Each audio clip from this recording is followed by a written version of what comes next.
Lu tahu nggak? Ada satu orang di Jepang yang hidupnya cuma buat satu hal. Menguasai dirinya sendiri lewat pertarungan. Dia nggak lahir sebagai bangsawan, nggak punya harta, nggak punya guru tetap. Tapi namanya jadi legenda paling dihormati di seluruh negeri. Dia bukan raja, bukan jenderal. Dia cuma seorang pendekar yang nggak pernah kalah. Namanya Miyamoto Musashi. Musashi lahir sekitar tahun 1584. Di tengah kekacauan Jepang, zaman itu disebut Sengoku Jidai, zaman negara-negara berperang. Ratusan klan samurai saling bunuh demi kehormatan dan kekuasaan. Tapi Musashi nggak peduli semua itu. Dia tumbuh di pinggiran keras kepala, liar, susah diatur. Waktu umur 13 tahun, dia udah ikut duel pertamanya. Lawannya, samurai dewasa. Hasilnya, samurai itu mati di tangannya. Dan sejak hari itu, Musashi sadar, yaitu adalah dunia cuma menghargai satu hal, kemenangan. Musashi mulai berkelana sendirian. Dari desa kecil sampai kota besar, dari kuil ke istana. Dia nyari satu hal, lawan yang bisa ngalahin dia. Tapi setiap duel, hasilnya sama. Dia selalu menang. Dia belajar dari siapapun dan apapun. Dari arus sungai, langkah binatang, bahkan bayangan sendiri. Musashi mulai sadar kekuatan bukan soal otot, tapi soal pikiran. Kalau lo bisa ngerti ritme dari segala hal, katanya, lo bisa ngalahin siapa aja, bahkan tanpa pedang. Musashi menciptakan gaya bertarung sendiri Niten Ichiryu, 2 pedang sekaligus.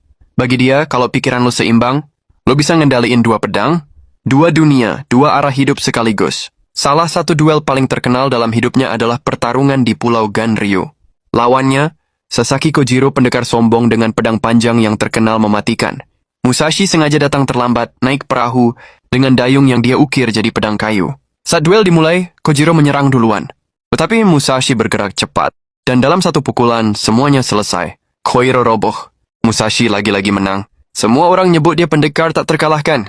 Tapi Musashi mulai ngerasa kosong. Dia udah menangin ratusan duel tapi nggak dapet apa-apa. Dia sadar, selama ini dia bukan ngelawan orang lain. Dia lagi ngelawan egonya sendiri. Tapi seiring waktu, Musashi mulai sadar sesuatu. Setiap duel yang dia menangkan malah bikin dia kehilangan sesuatu. Dia mulai ninggalin pedang dan beralih ke pena dan bambu kuas. Di usia tuanya, Musashi berhenti berkelana. Dia mulai ngelukis, menulis, dan meditasi. Dia tinggal sendirian di gua jauh dari dunia. Dan di sanalah dia nulis warisan terakhirnya Gorin no Sho, The Book of Five Rings. 5 bab. Bumi, air, api, angin, dan kekosongan.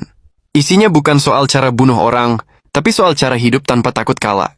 Ketika engkau menguasai dirimu sendiri, engkau sudah menguasai dunia. Tahun 1645 Musashi meninggal di dalam gua itu. Gak di medan perang, gak karena pedang musuh. Dia duduk bersila, memegang pedang kayu, dan pergi dengan tenang seperti dia akhirnya mengerti arti dari semua pertarungannya. Miyamoto Musashi